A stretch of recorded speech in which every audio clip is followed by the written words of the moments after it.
Good afternoon. It's Joe Tucker. I'm the Director of Meetings and Experiences for NSSEA. And Michael Nersessian, Exhibits Manager for NSSEA.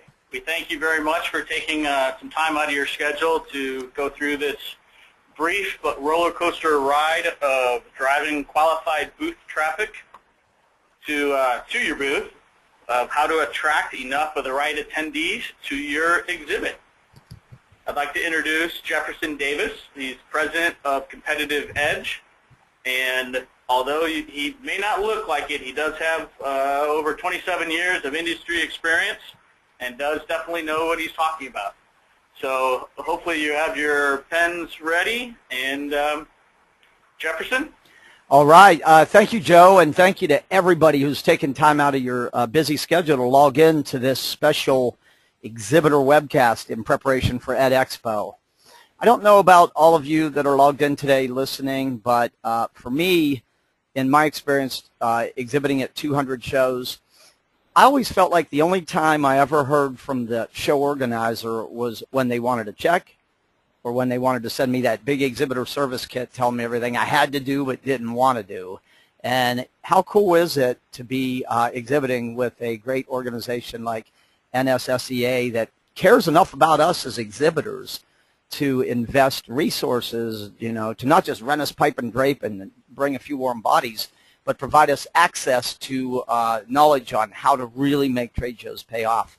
So it's a great honor to be working with a great organization. Joe, Michael, and everybody really cares about you as exhibitors, and honestly, I don't know about you as an exhibitor, but I can say I've had my shows where I wondered if they even knew that we existed, but so it's really cool.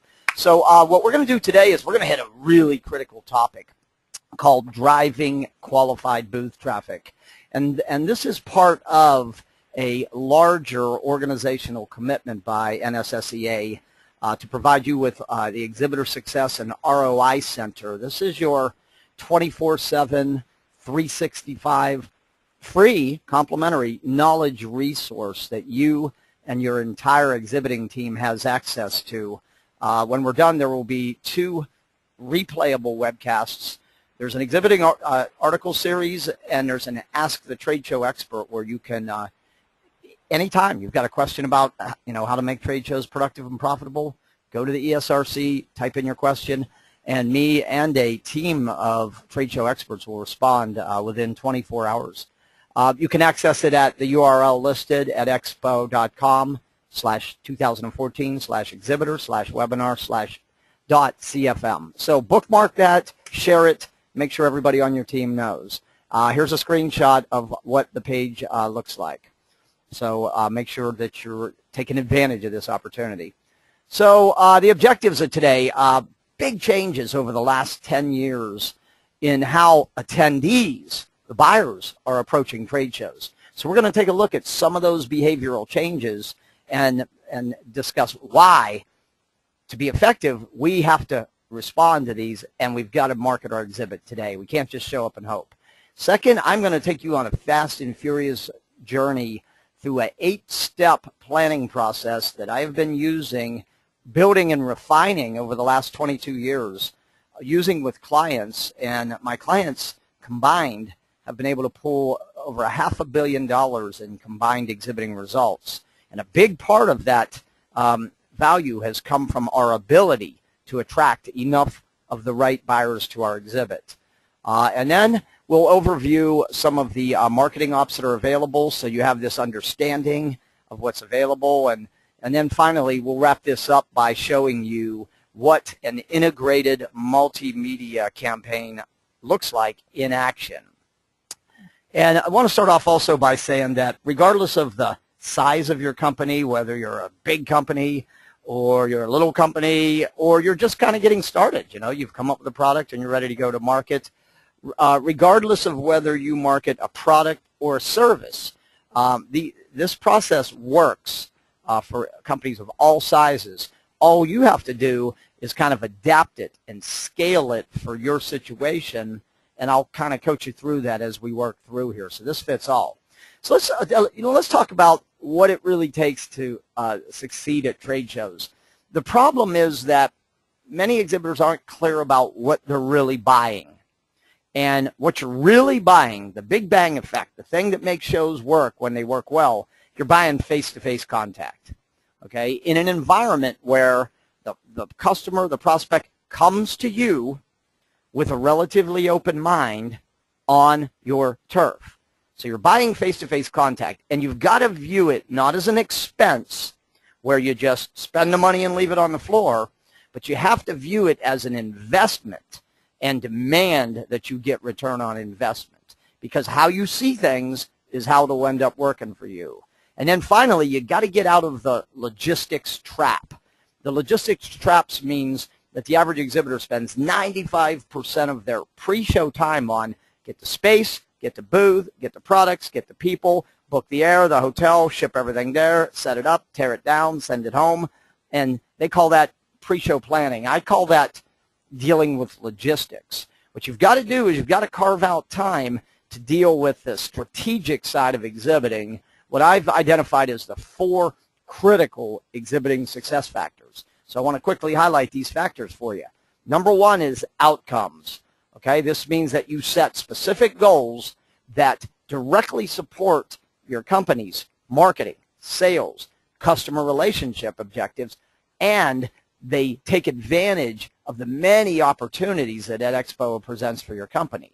Basically, you got to take reasons, convert them to goals, back them up with written action plans, communicate them to everybody on your team, set checkpoints, then measure back to it. That's the process of exhibiting by objectives. And there's a great article on the Exhibitor Success and ROI Center that takes that topic in detail. So I strongly encourage you never, ever to walk into any show without 3 reasons converted to goals backed up with written action plans. When you do that, you will be in the top 20% of exhibitors in North America. I'm telling you, 80% of exhibitors exhibit by hope. They rent space, they show up, and they hope.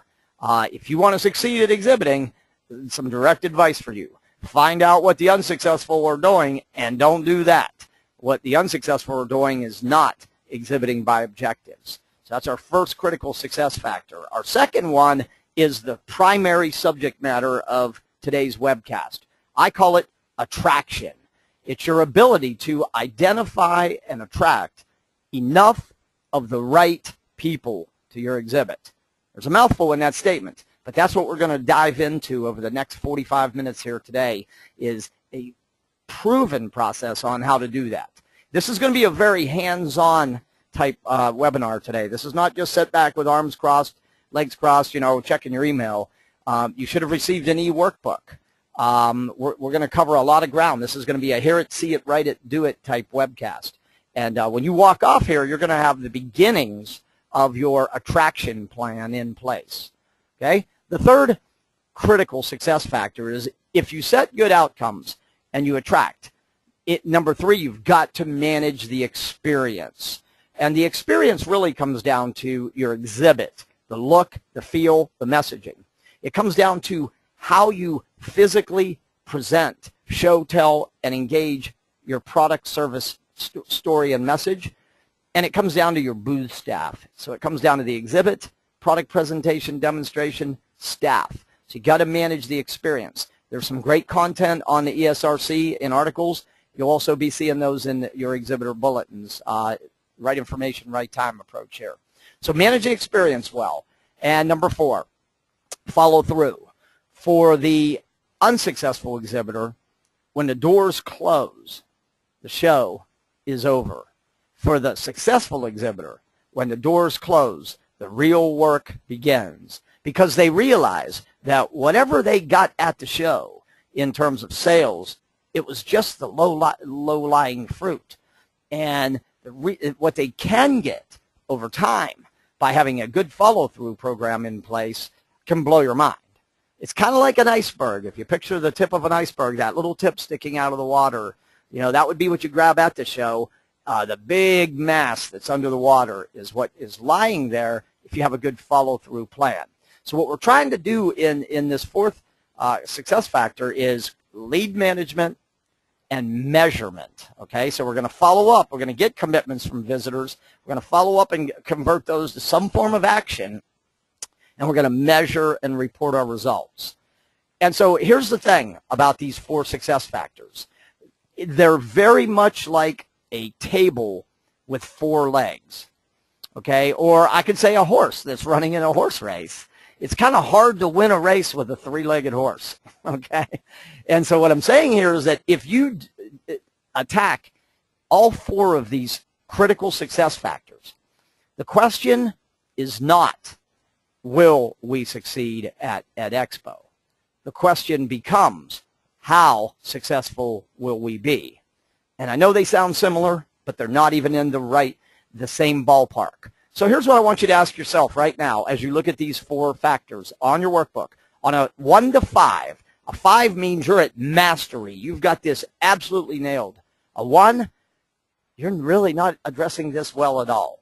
Score yourself on these 4 areas: outcomes, attraction, experience, and follow-through. And again, if you address all 4 of these, success is virtually guaranteed, provided that you have a quality product, reasonable competitive pricing, and good service. Obviously, those are rites of passage. You have to ante up just to play the game. But this is the fast track to exhibiting success. This is what I do as a consultant trainer. I come in, I help companies take a out-of-the-box look, what they're doing in all 4 areas. I help them fill the gaps, and that has generated over $500 million in combined results. And you can do this too if you have access to the knowledge, which is what we're giving you complimentary here. All right, so let's get into this subject matter, okay? So, you've got to think of the show in terms of, a lot of people come, okay? A lot of people are going to come to the show, but the reality is not everybody is your ideal visitor. So you've got to ask the question, who do you really need and want to see at your booth? If you're looking at this cartoon, this is probably the guy that you don't want at your booth. He walks up with the bag, the trick-or-treater, he swings it open, he gets his pens, gets his tchotchkes, and he's on his way. Okay, here's a little thought. Write this down. This is one of those write-down things. What you use to attract is who you'll attract. Let that one sink. What you use to attract is who you'll attract. Example, if you use the proverbial candy bowl, food, who are you attracting? Hungry people. If you use contests, the fish bowl, drop your card in for a chance to win, who are you attracting? Contestants. Okay? Are those really the people that you want at your booth? Hungry contestants? I don't know. For me, the answer is no. But you've got to answer this question. So I'm going to have you get crystal clarity on who you're defining as your ideal visitor in this webcast. And then we're going to talk about what you can do between now and showtime so that when you show up, you're in the mind, on the agenda of enough of the right people. Okay, so let's talk about trade show behaviors. I told you there were some big changes that have taken place over the last several years. I think most exhibitors are either unaware of these changes or they haven't adapted their exhibiting strategies to align with them. Number one, the days of clearing out, the office, the district, the school, sending everybody to the show over. What we're seeing today is they're sending fewer number of people, smaller teams, and the good news within this is that we're seeing more purchasing authority. We're seeing more buying power because they're trying to use the shows to save time, save money, and everything else. So smaller teams with more authority, number one. Number two, for many reasons in terms of travel budgets and uncertainty, they're registering closer to the actual show date than in years past. And so what this means for you is that you've got to have your pre-marketing plans in place and ready to go.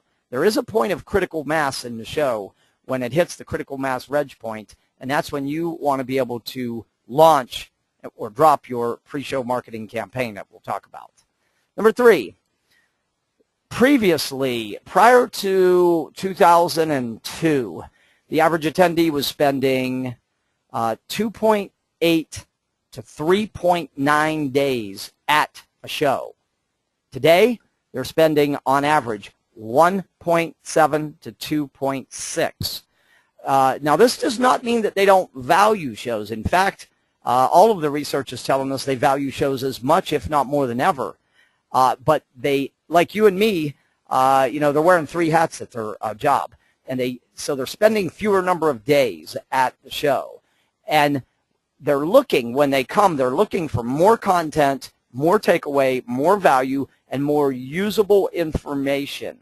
They're using shows to learn, solve problems, find sourcing for projects, look at best practices, look at next practices. Okay, so they're looking for usable information and more content from us as exhibitors. Okay, number 5, 3 out of 4 are arriving with a clear agenda. They know where their blocks of time in the exhibit hall are. They know, they have a list of what exhibitors they plan to visit. They have a list of questions, what they want to learn. They have a list of projects and buying decisions they're looking to influence. We have a very prepared attendee coming to the show today. 3 out of 4 arrive with an agenda. Note this one. The average attendee will stop and cross the carpet line of 26 to 31 booths during their time at show. Big pause there because I want that one to really sink in and help you understand. So when you look at the number of exhibiting companies that are in the show, you're realizing that you've got to do your part here. Half of those exhibit stops are pre-planned. This is a lot of information. This is really important that everybody logged into this webcast really process what this means, because I'm going to show you a shocking fact here. In spite of all these facts, less than 20% of exhibitors today are executing a well-conceived pre-show marketing campaign. The majority are exhibiting by hope, renting space, showing up, and hoping. I could end this webinar now if I said, hey, if you want to succeed, all you've got to do is put together a well-conceived pre-show marketing campaign. You will be in the top 20% of exhibitors. You will get your fair share from every show that you do. 80% of your competitors aren't doing this. So congratulations for logging in, and congratulations for taking advantage of this. So how do we do this? Here we go. Let's get busy. We are going to tear through 8 very specific steps. You know, in business, I think that everything we do can be boiled down to a process. And if you're doing a lot of shows and you don't have structure and processes, you're probably just running from show to show to show and not getting much. But so this is a step-by-step. And again, it doesn't matter if you're a small 2-person operation, if you're a medium-sized company, or a big company. This works. I've seen it work. It's worked for my companies as I exhibit, the hundreds and hundreds of companies I've worked with as a consultant trainer. And I will say, honestly, of all the things that play the biggest role in turning the trade show around from an expensive appearance to a profitable investment, the single biggest factor I feel is our ability to get enough of the right people. So let's jump in right now. Here we go. Step 1, grab your pen, got your workbook in front of you, let's go. So what are your goals? Why are you exhibiting? What I want you to do is look at this list here, and I want you to identify your top 3. Go ahead right now. If you were only allowed to pursue 3 goals, that's it, no more, what would they be? Go ahead and check your top 3. Some of you are maybe former teachers who have come up with a great product for the marketplace, and you're just, this is going to be your splash into the market. So for you, new product introduction and building awareness and visibility would be your top 2, probably lead generation. Some of you are established companies that have good market share, and the competition is nipping at your heels, and you're looking to differentiate, so brand positioning and differentiation may be a goal for you. What do you want to accomplish? Okay, I want you to pick your top 3 goals right now. Okay, and by the way, this is obviously open for discussion with your team, and these are not the only goals, but these are the most common goals that exhibitors set. Okay, half of success is knowing where you're trying to go. Okay, and when you know your outcome, now you can take these reasons that we've shown you and follow the exhibiting by objectives process. So step number 1, determine your goals. Step number 2, Okay, see that picture up there on the right? Again, there's a lot of people on the show floor. Not all those people are going to be your ideal visitor or customer. So your question, in this step, I want you to set a crystal clear profile of who you want to see at your booth. Okay, and here are the selects, okay? You start off with the attendee or the type of organization. You can see on the list here we've got parent, teacher, independent retailers, full-line educational distributors, office product dealers, internet retailers, specialty toy, and then you've got the whole Camex audience that we're co-located with. So what types of companies, organizations, attendees do you want to see? Start there. Second, job functions and titles. Who uses, who influences, who specifies, who recommends, who makes buying decisions for what you sell. Cast a wider net on your job title and functions.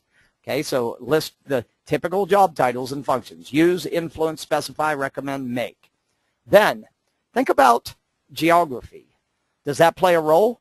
Maybe you're located in Southern California. Maybe you can only effectively service the 5 western states. Geography would play a role. Then, think about grade levels. Maybe your products or services target certain grade levels, you know, maybe preschool, maybe grade school, maybe middle school, maybe high school, maybe junior college, maybe full college. So think about grade levels, and then other. I'm going to leave that open to you to fill in any other blank. Here's your assignment. What I want you to do is set down and write, this is the type of visitors we want to see at our booth. The creation of your profile is going to help you analyze the show audience. It's going to help you build your internal lists, and it's going to help you optimize the external lists that you use. Okay? So in step 2, create your profile. Now, once you have your profile, I have a really, really important assignment for you here. I want you to sit down and look at that profile. Look at that type of company. Look at that job function and title, and ask yourself, relative to what we do, what problems might they be having that we can help them solve? What bottlenecks, what issues, what concerns, what's keeping them awake at night? How can we help them solve problems or seize opportunities? This will give you your marketing communications ammunition, your messaging, if you will. So sit down and ask yourself. I just did a session 2 days ago with a group of salespeople, 50 deep, where we had them identify, and I tell you, they were very surface level prior to this, taking a question like this. They were calling their needs out at a very high level that was going to be hard for them to differentiate. Okay, the better you know your customer, the better you know what problems they're likely to be having, and the more you dangle the problem in your pre-marketing, the more people are going to come running to your booth. Okay, so step 2, create your ideal visitor profile. There's another section of step 2 that I want you to work on, and this is a money strategy right here. This one will bring home the revenue if you do this right. I call it the CPS triangle, customer, prospect, suspect. I have the base of the triangle in red. I want you to sit down and make a list of all customers you are now or have done business with that are relative to the educational marketplace and are within geographical striking distance of the event, and that would be at least 300 to 500 mile radius at least. Okay, and then set an objective for the interaction. Is it about another touch point in a relationship? Is it about finding additional opportunity within the account? Is it about keeping my ears to the ground for change? Is it about advocacy? These are people that love us and what we do and would sing our praises to other buyers. So start with your customers, and here's the rule. Never, ever go into a key industry show like at Expo without reaching out and touching your customer base relative to this market, whether you think they're coming or not. Why? 2 reasons. Number 1, the competition's knocking on the door. You do not want to lose by forfeit, okay? So make sure you're there.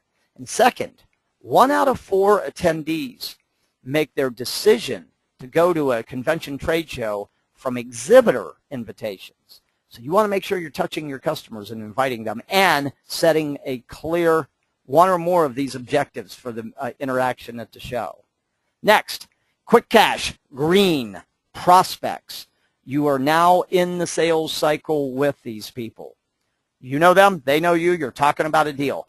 One specific outcome. How can you best use the show to move them to the next step in the sales cycle? Possibly closure. I've had clients pull hundreds of thousands, tens of millions off the show floor by better using the show to advance prospects in the sales cycle. Then, suspect. Your suspect is in blue, okay? Your suspect is a profile match. You know that last slide?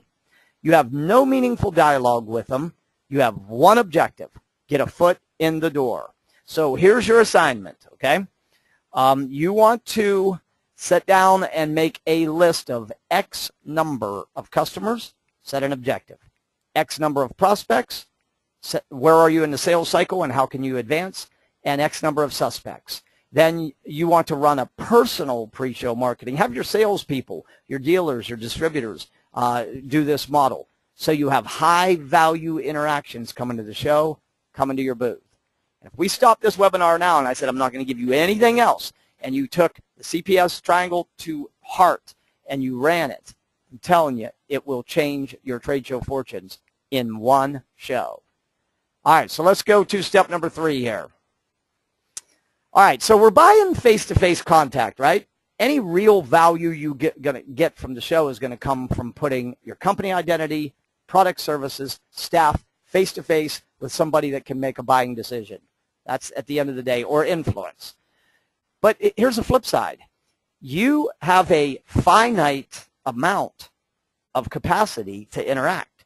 You don't have an infinite amount. Okay, so I'm going to have you run the formula right now. If you've never seen this formula, you're going to love this one. This is going to make your life so easy. Here we go. Okay, Ed Expo has 24 exhibiting hours. We're going to call that your playing field.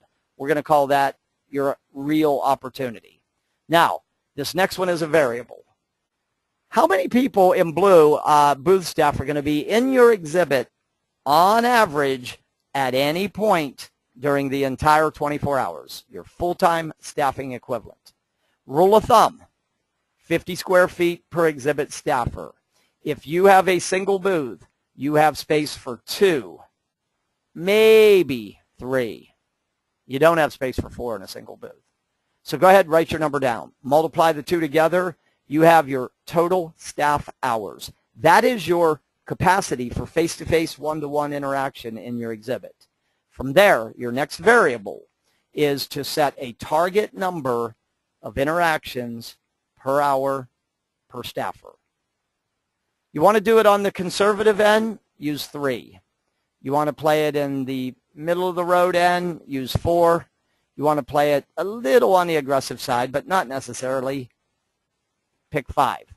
Pick one of those numbers, 3, 4, or 5, multiply it, and you have got a magic number. In my example, it's 216 to 360. What is yours? Now, you also have a goal. And guess what your goal is? Identify and attract at least 216, or whatever your number is, of who? Your profile match. Where? To your booth. That's the hunt. Now your life gets a whole lot easier. Okay? So step 3. Calculate your exhibit interaction capacity. Okay, let's go to step number 4 here. I want to do a little poll here before we go into 4. I want to ask you what percent of your exhibit budget right now do you allocate toward driving booth traffic, to promoting your exhibit? Okay, the poll is live on your screen. Fastest fingers, everybody, click one of those numbers. 0, 1 to 5, 6 to 9, 10 to 14, 15% plus. Fastest fingers, everybody. We're at about 70% of votes, and so I want to see 100% voting here, okay? All right, nice job. You guys are in there. We're at 85 right now. Those of you that haven't clicked, if you're looking at your email, doing something else, tune back in. This is prime time. This is priceless. This hour is a game changer here. Okay, so I'm going to go ahead and post the results so you can see what's happening with your team here, with your colleagues, okay? Okay, 6% of you said 0. I'm going to refer you back to the slide on changing attendee behaviors. If that's not enough to convince you that you need to do something, I don't know what will. But I'm telling you, if you hope that they come to the show, you hope they hit the floor, you hope they pass your booth, you might be hoping for a lot. Okay? And if you're not getting what you want from shows in terms of results and you're not budgeting, I can point exactly to one of the reasons why. Okay, we've got 9% of us that are over 15. The rest of us are somewhere in the mix. Okay, so check out this next slide here.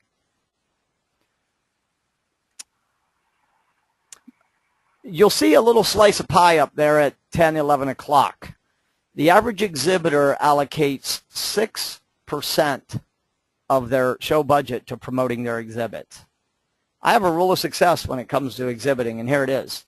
Find out what the average exhibitor is doing, and don't do that. The average exhibitor is not succeeding. 6% is probably not enough. I'm going to suggest that you invest at least 15% of your show budget toward driving qualified booth traffic. So grab your pen, write down your total show budget or investment, multiply it by a minimum of 0.15, and this is the minimum amount that you should be allocating toward driving qualified booth traffic.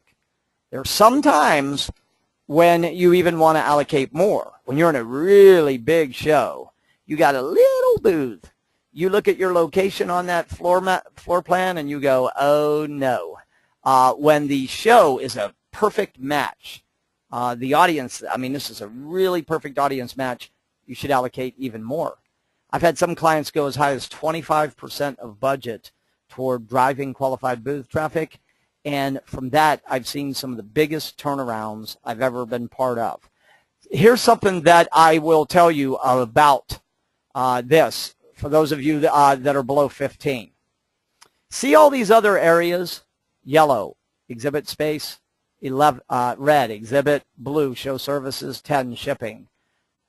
Green, travel and entertainment. And other? I can guarantee you this. If you don't get enough of the right people to your exhibit, I can guarantee you one thing.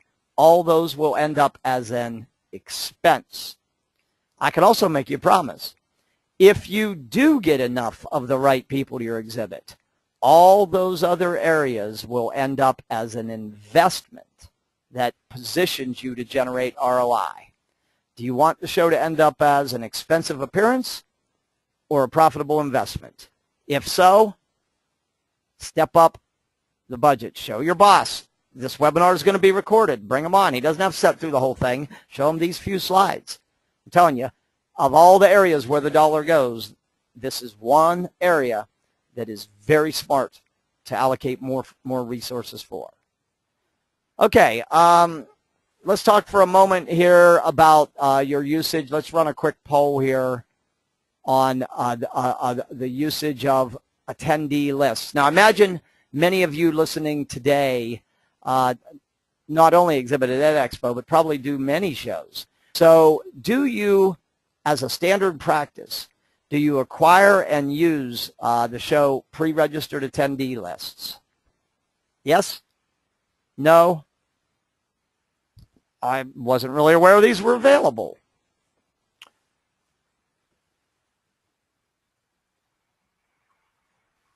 Okay, we're at over 80%, so for the sake of time, I'll go ahead and flash, and we're all over the board on this one. So 65% of us said yes, congratulations, smart money. By the way, the national average, according to Experian, 7% of exhibitors rent and use pre-registered attendee lists. 93% don't. There's another one of those find out what the average is doing and don't do it things. The 29% who aren't, I'm going to ask you to reconsider, especially in this show, which I'll talk about in a moment. 6% who weren't aware, welcome to the world of pre-marketing. This is hands down one of the most effective lists that you can be using. Okay, in fact, in step 5, we're going to go to step 5 right now, your best lists for driving qualified booth traffic. Number 1, pre-registered attendee. Why? They've registered. Why? They plan on coming. Why? You can break it down by type of organization, job function, title, geography. Why? Here's a big why. At Expo, it's free. You know, most shows will charge you anywhere from $500 to $2,000 to access the attendee list. Well, your friends over at NSSEA give it to you for free. Why? They're smart. Why? They care. They want you to succeed. This is a tremendous resource. CAMX, there's a minimal cost if you want to access the CAMX attendee base. I'm telling you, every exhibitor listening to this, if you don't get and use the attendee list, you're really not serious about exhibiting. Maybe you're exhibiting because you think you kind of have to. Your absence would speak louder than your presence. Another great list, the post-show attendee list, the people that attended. Okay, so look into both of these whenever they're available. That is a really good list to go back, get a hold of, drill it down by profile match, and communicate with them after the show. Next list, your company database. Remember that CPS model I showed you? Right there. Previous show or shows, booth visitor lists, leads at this show, at other shows you've been in. Recent inquiries, anybody who's inquired in your product services over the last several months. You work through dealers, distributors. Get them involved. Get lists there. Trade publication readership lists. What a great little research thing to do, to ask the top 20% of your customers, what do you view as your must-read trade pub? You'll find that 1 or 2 trade publications will rise to the top. What a great list to get your hands on. Number 8, when available, association member lists. So here's your action assignment for step number 5. I want you to start internally using as many of these sources as you can. Then I want you to go externally and try to make your total list count at least 3 times your exhibit interaction capacity. So if you had the 216, you're looking for that list to be about 650 names deep, okay? Minimally, okay? Now, hey, if there are, if you can't get more than that, that's fine. But again, that's kind of the target you want to be, because you're not going to get 100% of your list to the show into your booth. All right, so this would be a good time for us to catch our breath as we crank along here. We're done with 5 of the 8 steps. And think about, man, he's really thrown a lot at me here. Questions. What's not clear to me? What do I need a little deeper understanding on? On your console, you will see a little box that says questions. All you have to do is type and press send, and I will answer every question. And here's the rule for this webcast. There is no dumb question. Well, there might be one. The one that you want to ask, the one that you need to ask, the one that you don't ask. Okay, so as soon as the question flashes in your mind, type it and send it. I'm going to jump back into content, and then I'm going to answer the questions toward the tail end. All right, here we go. Steps 1, 2, 3, 4, 5. Set exhibiting goals. Identify your ideal visitor profile. Allocate enough funding to drive traffic. Build your lists. All of these steps were foundational setup steps. Now we're going to take all of those first 5, and we're going to get to work on blending them into an integrated, targeted pre-show marketing campaign. So let's talk about some general keys to success with this campaign, what I like to call the 4 C's. Number 1, people ask me all the time, they say, hey, Jefferson, what is the single best media for pre-marketing my exhibit? My answer is always the same. There is no single best. The magic is in the mix. So what you're looking to do here is pull a combination of show-specific media, industry-specific media, and direct marketing media from your company. The magic is in the mix. Next C, a captivating message. Okay, anything that, whether it is a mailer, an email, a print ad, a meter board, an exhibit graphic, anything has got to interrupt me and grab my attention. Remember that question, what problems does your product service solve? How does it help them do something better, faster, cheaper, safer, greener, cleaner, more productive, more efficient? That's your hook. So your message, don't just go visit Jones Distributing booth 284 at Expo. Okay, you've got to dangle a message that's going to interrupt me by a hot button that is relevant and important to me. Attention, school administrators, if your grade level, student grade level is below X, plan now to visit booth 245 to pick up 3 strategies guaranteed to raise student performance.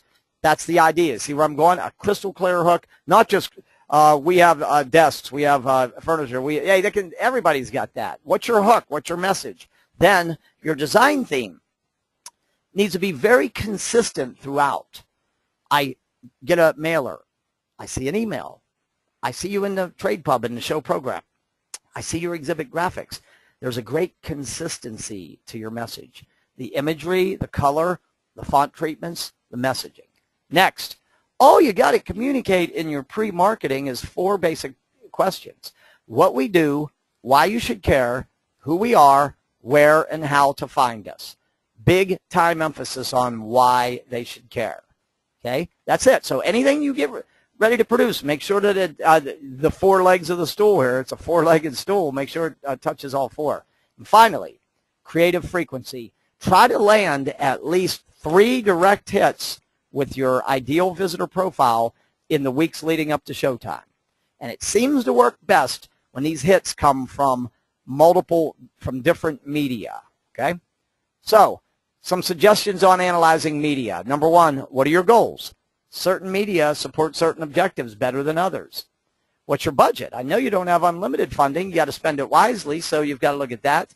What are your capabilities to actually execute that media well? Sometimes you got to get help. Sometimes you got to look at outside for help to really be able to create a great ad or a great mailer or a great email or social media. Timing. When does each media fall relative to showtime? And number 5, really important, having this insight as to what your customers, what media they pay attention to, and what sort of messaging they're most likely to respond to. Okay, so these are the things that you got to think about as you start putting together this integrated, targeted pre-show marketing campaign. Now, there's 4 or 5 major areas. And remember I said the magic is in the mix? So you look at print and display advertising. You look at what print media is pre, and, at, and post-show are available. Show-specific and industry-specific. Then, PR. You look at, what's newsworthy, what story, what's going to grab, and how do we get our message out in a PR. Advertising you pay for, publicity you pray for. When you get both of them going, advertising and PR, it's extremely powerful. Okay, then you look at electronic media, the internet, websites, social media, email, things like that. Then you look at mail. I'll tell you this for fact. The clutter in the email box has gotten really, really, really intense. I'll tell you this for fact too. The clutter in the mailbox has gotten really, really, really light. Good time to get back to mail. Whether it's a personalized letter, whether it's a more formal invitation. My power tool of choice is oversized postcards. 5.5 by 8.5. Immediate linkage to the show. Strong visual image. Clear headline. See, do, learn, get. Bring this card. Okay, postcards. You can get postcards out the door for around $1 a card. You can get them in runs as short as 200, 250 deep. That's smart money. Remember, I'm not saying that you don't use email, but this is what I am saying. Please do not hang all of your success on email. How many emails are you getting a day? How many are you actually noticing? The average person will spend 2.3 seconds. 95% of the success in email will be the list and the subject line. Best practice. If you're using email, put the show name in the subject line. Expo, then your message. Also with mail, put the show name, a Ed Expo invitation for on the envelope. On the postcard, if you're allowed to use the show logo, get that show logo on there. It creates immediate visibility. It's leveraging the NSSEA brand, okay? And finally, personal contact. You got reps, you got dealers, have them walking through doors. Get them on the telephone before the show. So here's what you're trying to do, okay? Do something in all 5 of these areas. You have 1 or 2 things going into print. You've got a PR component going. You're using maybe web banner ads. You're optimizing your website, and you're using email. You're getting the pre-reg list and mailing large, oversized postcards, maybe a 2-part series. You know, one of the things this show does, they don't limit the number of mailers. Many shows will tell you when they give you the pre-reg list, 1 time only. We have to approve it. It goes through a bonded mail house. Not the case with this show, which is really valuable. And I hope everybody appreciates that as much as I do, because, man, a lot of shows seems like they do everything they can to block me from promoting. Personal contact. All right, so you also personalizing postcards today, your mailers. Digital printing using where you can drop in the individual's name or the school's name. Smart way to go. Pearls, personalized URLs. Setting up a landing page or a microsite and getting these pearls and sending them a message with their name in the URL. Response rate goes way up. Audio, video email, the ability to send email with a link to a YouTube video. There's companies now that will embed audio clips into your email, basically have talking email. Voice broadcast, the ability to record a message and have it go into 200, 500, 1,000 voicemail boxes. Okay? Now, I'm not saying the talking, you know, because none of us like getting the calls from a computer where you pick up and it starts talking. The way I use voice broadcast, if you pick up the phone, it drops the call. It's only designed to go to the voicemail box. Setting up a microsite, a landing page that's show specific. You can also do this on Facebook, and you can do this on Twitter. You can have event pages. So there's a lot you can do with that. The ability to have a needs assessment, a survey, and the ability to set appointments through that site. Social media. You got to know what channels your audience is paying attention to. YouTube video, teaser clips, little educational blurbs that they can look at. LinkedIn, for me, business to business, LinkedIn is my power tool of choice. Again, we mentioned Facebook, Twitter, if your audience is following it. Blogs, your blogs, subject matter expert blogs, linking too. Quick response codes, QR codes that could go on your print ads, could go on your postcards, could even go on your emailers. I don't know why someone would want to do it in an email, but I've seen it done. You know, you could just put a hyperlink and click direct. Okay? All right, so what I want to do now is I'm going to step for just a moment. I'm going to have Michael and Joe come on. Before they come on, I just want to say something directly here. We're not here on this webcast trying to sell you anything today. This is simply about purely educational, but we think you need to at least be aware of the opportunities so as you think about your campaign, you know what's available. So with that, Michael, tell us about some of the free exhibitor marketing ops. Well, thanks, Jefferson. Yeah, I'm kind of lucky I get to talk about all the free stuff. So the first one that we make available to everyone who's an exhibitor is, it's known as the basic exhibitor listing. And there's several aspects of this. The first one is it's that traditional listing that you see in the exhibitor program. The one thing that's interesting about it is how few people actually take advantage of it. We have an online component at the Ed Expo site where you go in and you have an opportunity to fill out a 30-word description of your company. You can list all of the product categories that you have available in your line, not even just the ones that you do at the show, but everything that your company does or lines that you maybe have coming out. You're able to list your contact information, and then also you're able to list out any special events you may be doing. The thing that's really interesting is how few people actually take advantage of it and how many people we wind up having to trail down just to get this information. And it's unfortunate, but even the product categories, there's a direct link between those who fill out the basic exhibitor listing and those who are successful at shows. The ones who I have to go and look and talk to and ask them for their information generally do not do as well as those who filled out information already. And one of the reasons is that there's an online component to that. If you go click on the floor plan right now for Expo, you're going to see the information that we have available for you. Is there contact information? Do you have a website listed on there? I would say less than 10% of the exhibitors have that information already listed. So everybody who's registering today, right now, that's looking for a specific product or they want to know what you do, your marketing has already begun. So if you haven't filled out that information, you're already missing the opportunity. Again, free, it's already there. The second thing that we make available to everyone who's an exhibitor is the opportunity to download all of our show logos. So you can start including that on your website and in your mailers. So to let any attendees know that this is where you're going to be, and that you guys are going to be. You know, if there's specific markets that are close to the Dallas area that you're looking to get into, let them know that you're going to be in the area and that they can come and take a look at what you're providing. The third one is it's the pre-reg attendee list. Now, we provide a pre-registration list to every exhibitor for all the attendees that are pre-registered.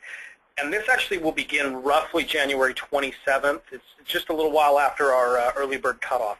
After that initial list goes out, we follow up with an email roughly every 3 weeks with the additional attendees that are being added.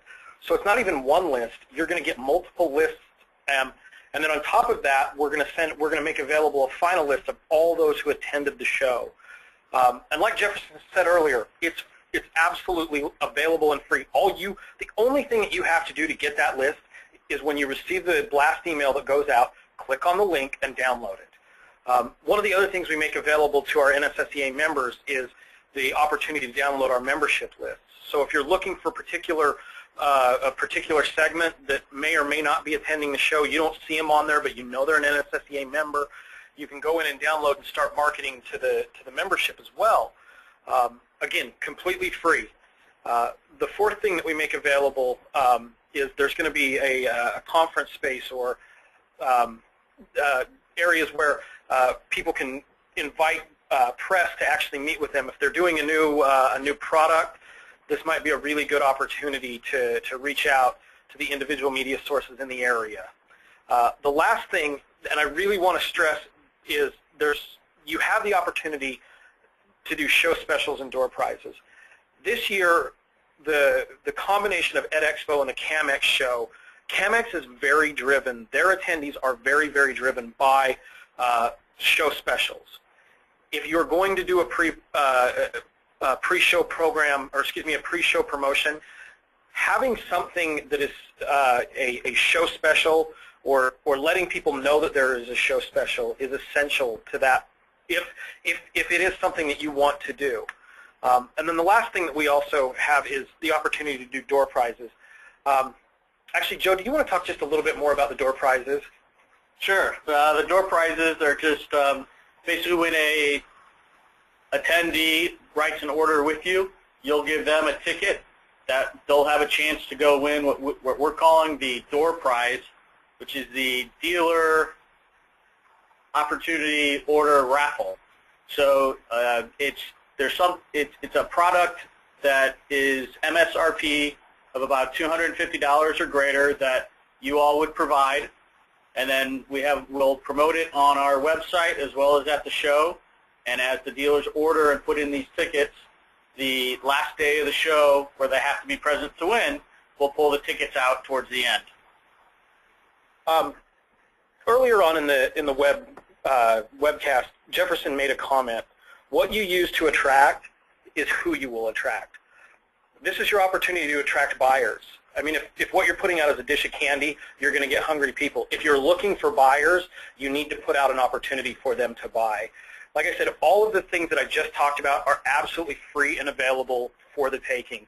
The only thing that you have to do is actually reach out to the website and glean the information yourself.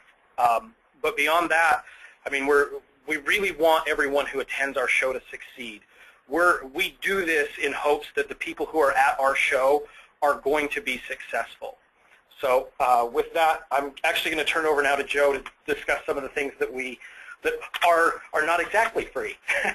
But they don't cost a lot either.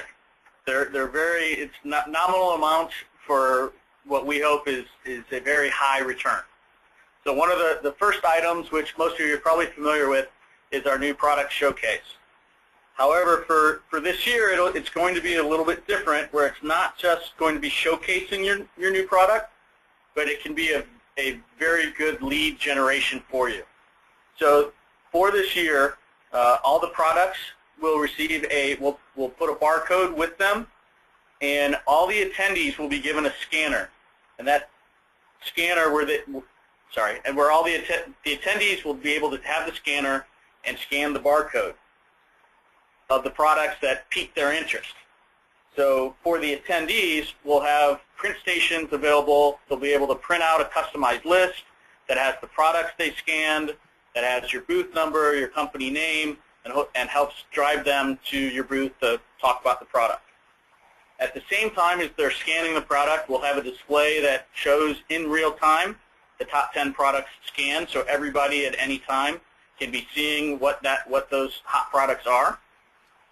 And the part that I'm really excited about, especially for you all, is that you will also receive a list of everybody who scanned your product. So if someone walks in, and that includes at Expo attendees and the CAMEX attendees, if they walk in and scan that product, after the show, we'll provide you with a custom list in a CVA format of those attendees that scanned your product. That's really exciting to me for you all. The second part is the exhibitor, the early morning in-room meetings or in your booth meeting. These occur prior to exhibit hours, so in your booth from either 7 to 9 or in a meeting room from 7 to 8. We do have the educational sessions that go from 8 to 9, which we can't really compete. But these are great meetings to have one-on-one with the customer, that if you need to be in your booth, fairly private, and you can walk around and just have that conversation with the customer with your product around. The third one is new for this year, which is our mystery buyer program. So as Jefferson was saying, it's about the experience. That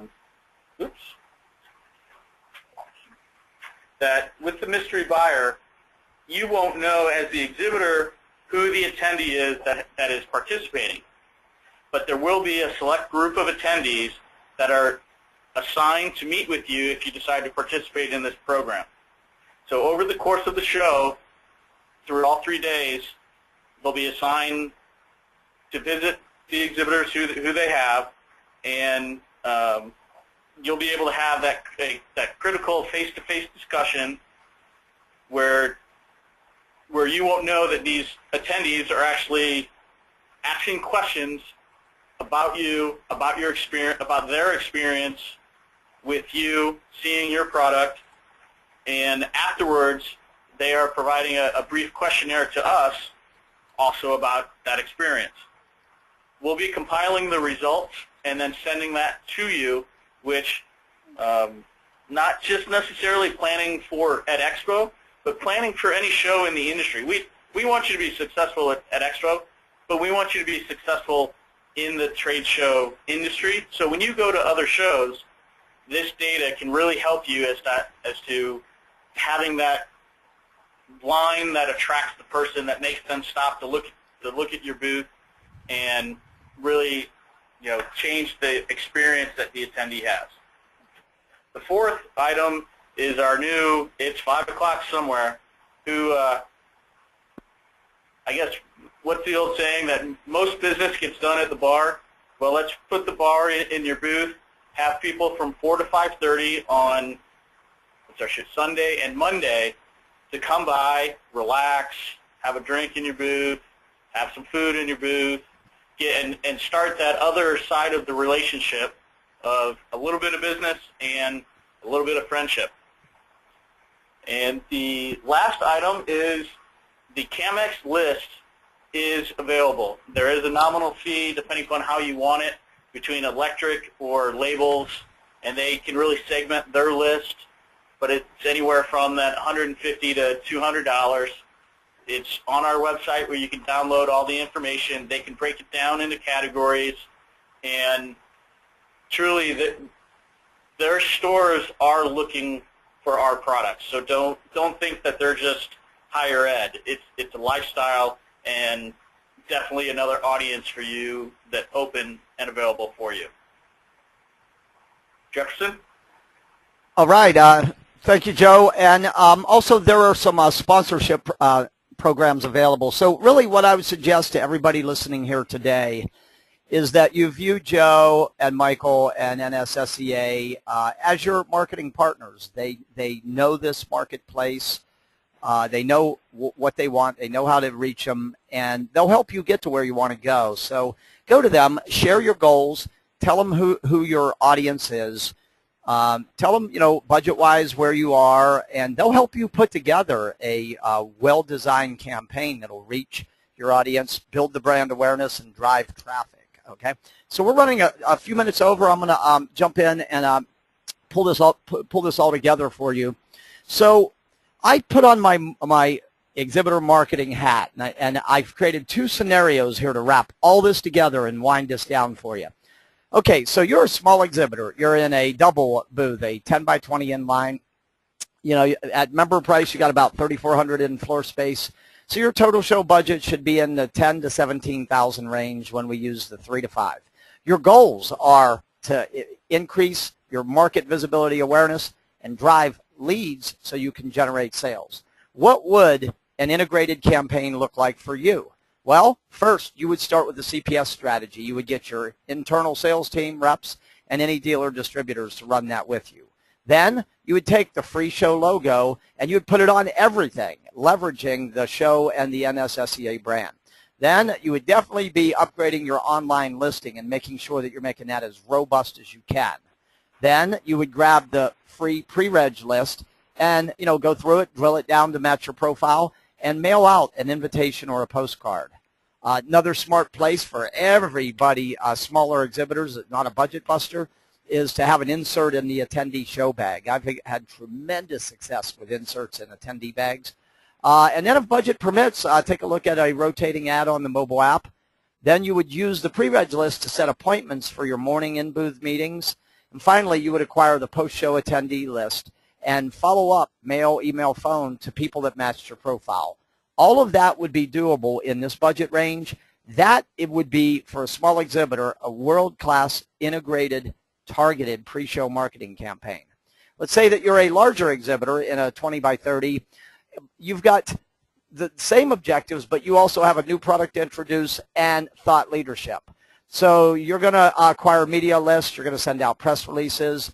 You're going to use the press room at the show. You're going to place your new product in the new product section where attendees are going to be able to scan to vote on it. You're going to run some advertising in the official show program. Because you're a bigger exhibitor, you're probably going to grab the top of banner ad. And to support your thought leadership goal, you're going to hold a lunch and a learn program. And so that would be an example of what a medium-large exhibitor, an integrated campaign, would look like. So let me wrap all this up and say, just show you a quick example using multiple media. Here's the print component. You'll notice this would go in trade publications. This would go in the official show program. It's colorful. It grabs your eyes. Bring it to life. Stretch. It's got a clear branding on who. It's got a clear call to action and a reward for responding. Then you would carry this kind of a theme through into your mailer, oversized postcards. Notice that we're using digital fields, Nancy, and we're also using a personalized URL, Pearl, to help pull traffic. Then we would be sending 2 HTML emails that have the Pearl embedded in it. Then we would be setting up a microsite that is show branded. This example here has a talking video host that says, hey, thanks for your interest in. I'd encourage you to go into the site, answer 5 questions, and then pick up your 1 gigabyte flash drive at the booth. That's an example, and I wanted to show you that just to give you a look of what an integrated campaign. You would see similar imagery, graphics in the exhibit. That's what it looks like. Step 8. Final piece. You don't do all this just to say you did it. You do this because you want to build a replicable pre-show marketing system that you can tweak and use for several shows. So you have to measure, okay? Number one, you make a list. What media did we use? Second, when was each media deployed relative to showtime? Third, what was the response rate to the traceable media? You know, a good thing to do is ask your booth staff to ask everybody that visits your booth, how did you learn about our exhibit? Great question. Great way to figure out what's working. Then you're going to document the cost of each media and the number of pieces mailed, emails sent, publications distributed, you know, the cost. Then you're going to look at what worked. You're going to go, okay, let me step back and see it, you know, look at what worked here. Then you're going to draw your key lessons. You're going to go, so when I do this, this, and this, and then finally, what can I take away from this so I can use this for my next show? Okay, so those are the 8 steps that we need to follow in terms of identifying and attracting enough of the right people to our exhibit.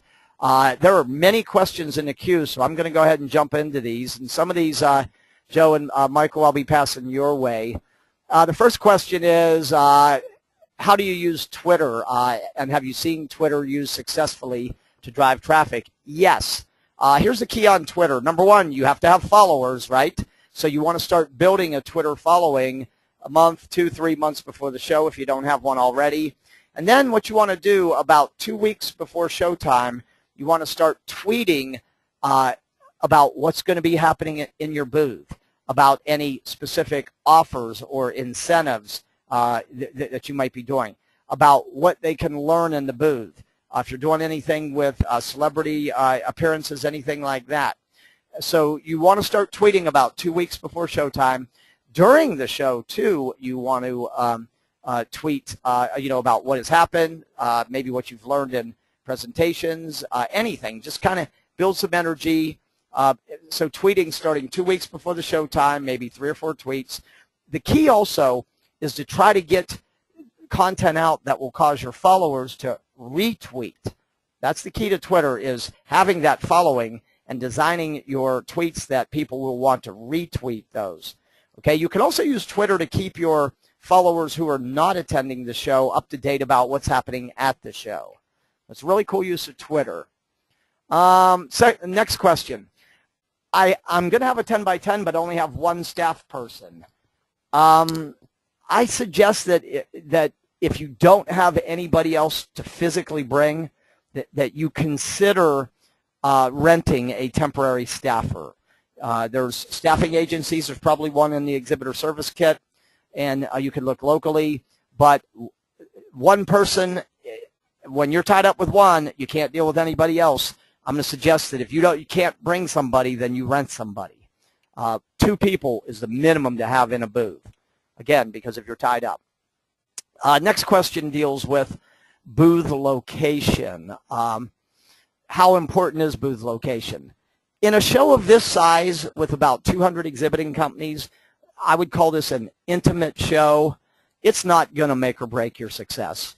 And by the way, you should never decide that you're going to win or lose based on your location. If you do what we talked about in this webcast, you can pull people to anywhere on the show floor. So your location should not be your make or break issue. Do good pre-marketing and you'll get your fair share. I've got a question. This one I'm going to toss Michael, Joe, you guys may have an answer. Any recommendations on trade publications that are kind of must-reads for this show audience? Well, there's definitely the Ed Dealer. And then from there, this audience, it kind of spans a little bit more. The art materials hits this a little bit, as does specialty toy a little bit. But it's really, I think right now, the major player within this industry is the Ed Dealer. The Ed Dealer, okay. And then, Michael, for somebody who wants to acquire the pre-registered attendee list, where or how do they get that? Okay, on roughly about January 27th, we wait until after the early bird registration deadline, and what they're going to do is go to the Ed Expo site, and once they're on there, there is a link right at the top of the page that that says Exhibit. And right below that it says Already Exhibiting, and you need to click on that, and there is a whole list of things that exhibitors need to do as part of being exhibited, or excuse me, as part of being an exhibitor. The most easiest way to get the list is as soon as it's available, you're going to get an email, and there will be a link in it, and you click on that link, and that will take you everything that I just said. It circumnavigates all that and takes you right to where you need to be. You're going to log in as an exhibitor, and it's right there available, and then you just click the download link. So if you save that email when it comes out, and if you have 4 or 5 people within your organization that you want to have them be doing individual campaigns, forward them that email, and they can log in as well. Okay, thank you. Another question, is the mystery buyer program, is it replacing or is it running alongside the Teachers on the Floor program that was originally presented? It's running alongside. They're 2 separate programs.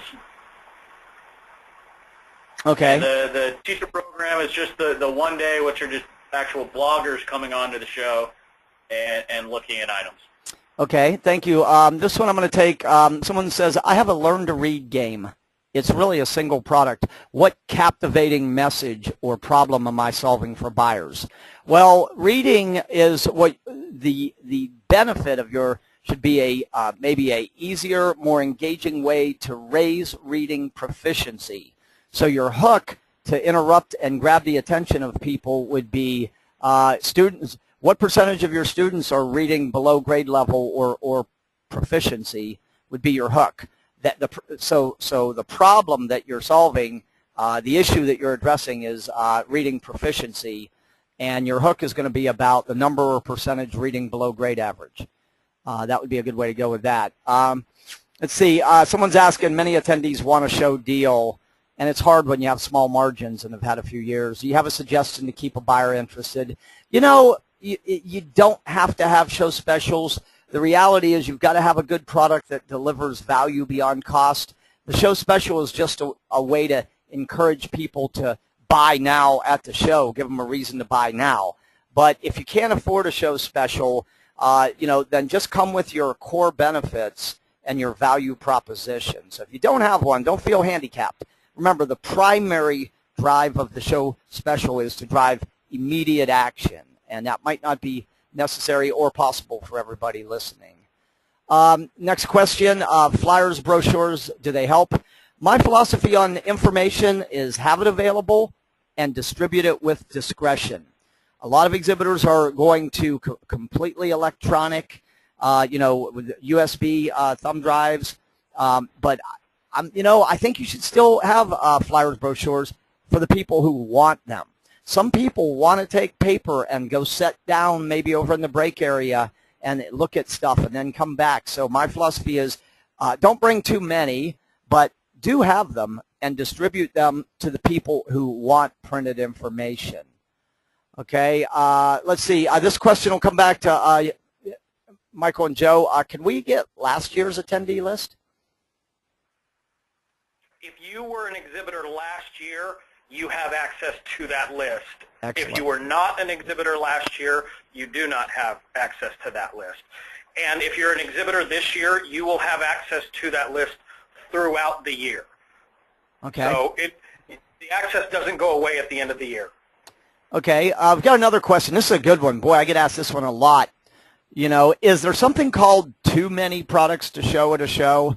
They don't all relate, and the answer is absolutely. When you're a multi-product company, when you think in terms of what should we feature in the exhibit, here is your hierarchy.